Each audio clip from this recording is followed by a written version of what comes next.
profitable from day one. You got to understand the marketplace that way. Okay, so now we got this elephant in the room that nobody wants to talk about, and that is, how can I finance my business? Nobody will lend me any money. I'm African American, I have no money, I got a great idea, the banks won't lend me no money. I'm going to say to you right now, if the bank won't lend you no money, you don't need nothing. Now here's why. Here's why. The bank is going to look at your business plan in a very critical, very conservative method. And it can't have any flaws in it for it to be successful. The bank does not look at the drive in you. The bank looks at this on this pro forma on paper, and they'll say the numbers don't work. Okay, if the numbers don't work for you, then that's fine with me. I won't invest my assets in making a loan for you, because I got to go back to my model now and figure this thing out from a finance standpoint. So I'm not mad at the bank. Something was wrong with my presentation here, or something is wrong with my plan. So, but I do have to go to alternative financing sources for my business, because I must be successful. So where do I find finance? I find finance from venture capitalists and organizations. You say, well, where are these? They are everywhere you look. They are in your family. They are your relatives. They are in your church. They are in your organizations. They are in your classmates. They are in other successful businesses. Finance is everywhere you look. I borrowed $30,000 from Cornelius Turner, local business person, y'all don't know. I got 30 grand from him. He believed in what I was saying. I got $150,000 from Artis Gilmore, who was a basketball player in the NBA. He believed in what I was saying. They got more money than Hog has got tracks and a wet pen. I got $150,000 from Roland Garrett. Happened to be a cousin of mine, but he's an NBA star. I got $300,000 from International Paper Company out of New York City, from the Mesa.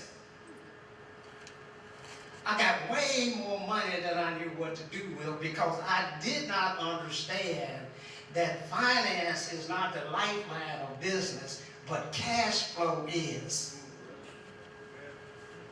I can have all of this money, and all this is doing is accumulating interest and debt, and ain't nothing been sold. I got a lot of money, and I ain't sold nothing to nobody, and I owe somebody something. Right.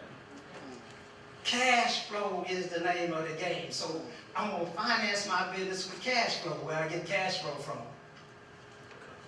I get cash flow from my suppliers. I get cash flow from my customers.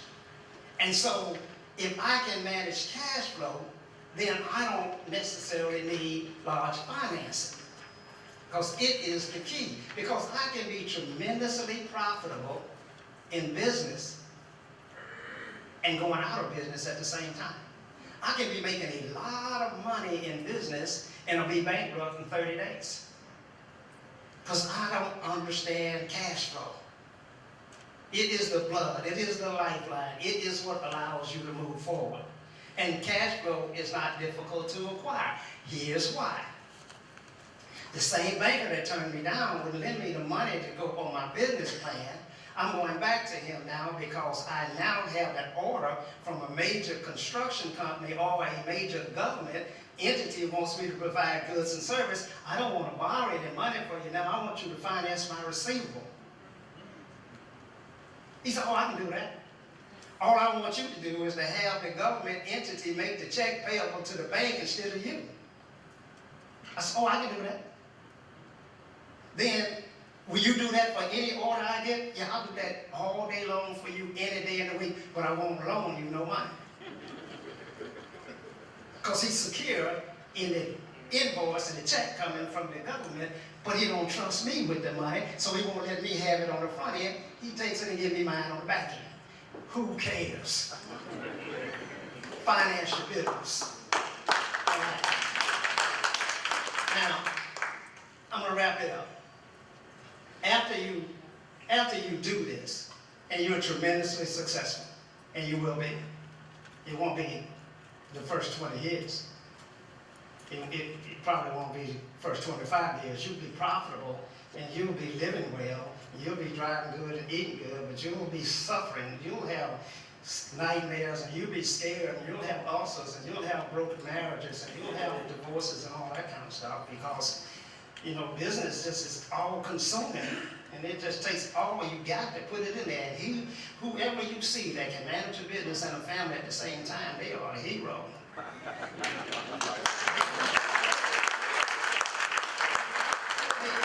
They are special people. And so, you know, you got to do this, and you'll be successful. It'll take you 30, 35 years, and by that time your hair's gray. I'm successful. My hair's gray. I just got successful, but my hair is gray. So now what is time for me to do is succession planning. I now have to turn this operation over to the next generation that is willing. Turn it over either to heirs or employees or somebody you may like, whomever you think is deserving of the opportunity and will give you the just due.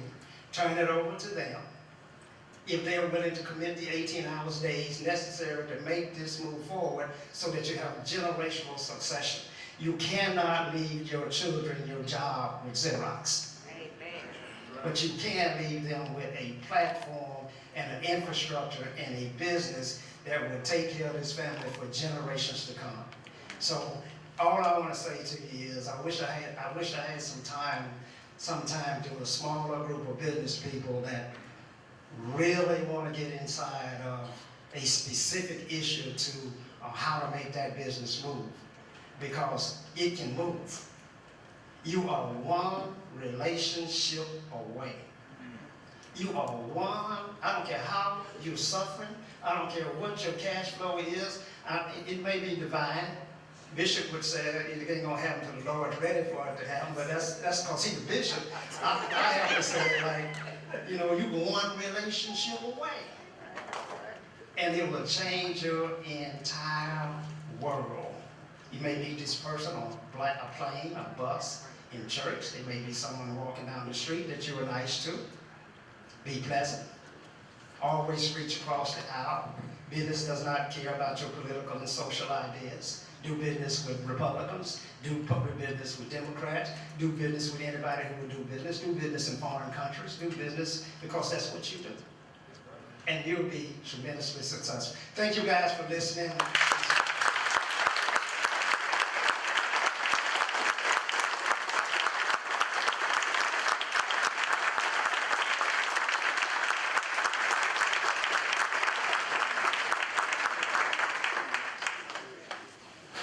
Wow, I would like to thank Mr. Garrett so much for giving up his time.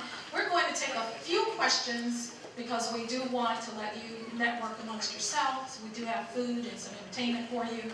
But one thing that he has done a masterful job at is building relationships. So I do want to start off with the first question. At what point in your business environment did you realize that value of building political relationships? Was there a particular opportunity that you wanted? Can you talk about that? Yeah. It happened because I came out of Xerox Corporation as the number one salesperson for Xerox Corporation in the country. I went into business for myself and couldn't sell anything to anybody.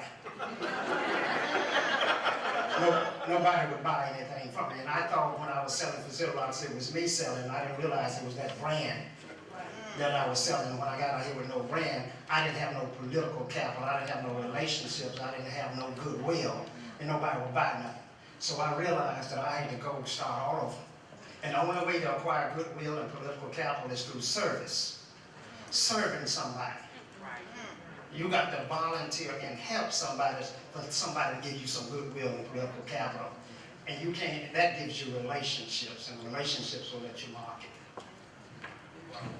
Can you describe it? If you have a question, just raise your hand. We'll take at least 2 questions from the audience. Can you talk about a joint venture that worked for you and did not work for you? Because that takes time to build the rapport with that company or individual.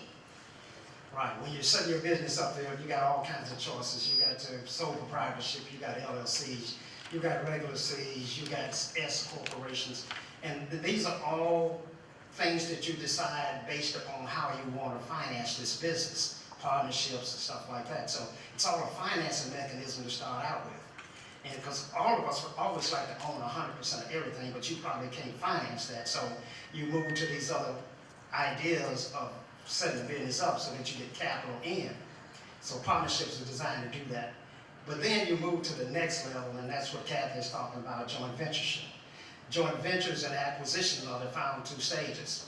And when you get to, and I've tried to do 1 or 2 acquisitions, I haven't been successful at that one yet, but that's the next on the horizon. And maybe my girls will see that one through. But joint ventures I've done a lot of. And they work extremely well. Because I tell my joint venture partners coming into my marketplace, because you will never get a joint venture partner in his marketplace. You only get joint venture partners in your marketplace, so they don't need you, in theirs. So in my marketplace, I tell them very quickly, 2 ugly people all night get married, and 2 broke people all night go in business. As my joint venture partner, it is your responsibility to bring all of the finance and the capital. Every bit. I ain't gonna bring a dime. I'm gonna give you access to my marketplace. And joint ventures will say, that's a good deal. Because he doesn't have political capital and goodwill and no access. So they bring their finance as your business partner in a joint venture. That's I use them to finance my ventures in business. A question from the audience, or 2. Quitting and thank you. Quitting and giving up is easy than sticking in there when the alligators are at you.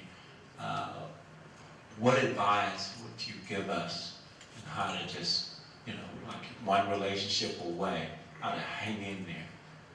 Now, when it goes back to the very, very beginning as to why you came in this water, this swamp in the first place. And you got to always be reminded of why you did that. Because I was committed to being successful in business if it took my livelihood, and it did. Coming from Xerox Corporation in 1975 from 75 to 78, I was the first person that bought a house in Lakeover. I bought that house in 1975. Then Kelly used to come by with the FBI to see how I was doing. And in 1982, I was in a 1-room apartment on Palmyra. That's what business will do to you.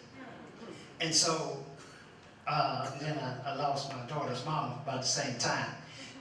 And so, that's what business will do to you. The alligators are going to come because this is nobody's dream but yours. This is not your wife's or your cousin's dream. They could have told you could have kept that job. We were doing fine.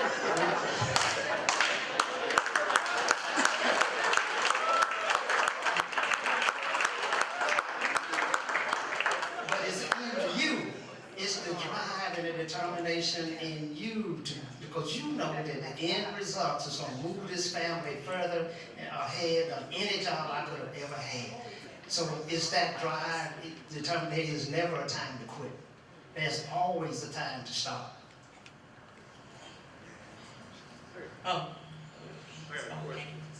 Socrates, I want to thank you because now I have learned that I am a venture capitalist. I didn't realize that when I was loaning people money. But my question is, I'm in the service industry, so it's a little different than you. And I've managed to build something that will not work without me. And so this infrastructure building has been the most difficult to find a qualified, competent, consistent workforce. Can you comment on how you were able to do that? Yeah, broaden your pool. most of the time when you can't do that, we are either looking in one segment of the population. We're either looking at all African Americans, or we may be looking at all females, or we may be looking at all, but we have to broaden our pool because the talent is there. And I hired the COO from Pennsylvania about 6 months ago. I met him on LinkedIn. So I was looking at his background, his resume. I knew we needed a CFO. I needed someone that could take the stuff that my kids are doing. My kids are doing amazing stuff.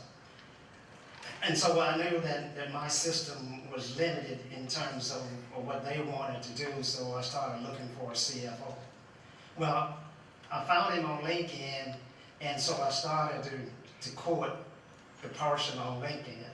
So I knew he was from the South because I saw it on the resume. So the first thing I texted to him on LinkedIn, on that inbox thing, or whatever it is, I said, "Do you ever miss the South?" And I started the dialogue. About 6 weeks later, he said, "Sometimes." I'll wait 2 or 3 weeks. I hit him back again. And I started that relationship building, courtship there on LinkedIn. And today, he's in Jackson, Mississippi, as the CEO of Garrett Enterprises. The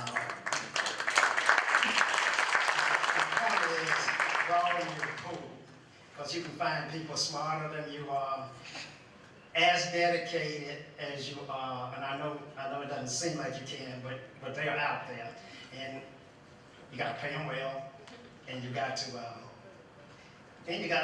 the hardest part is getting it to them once you find them, because I've always been the #1 guy in my organization.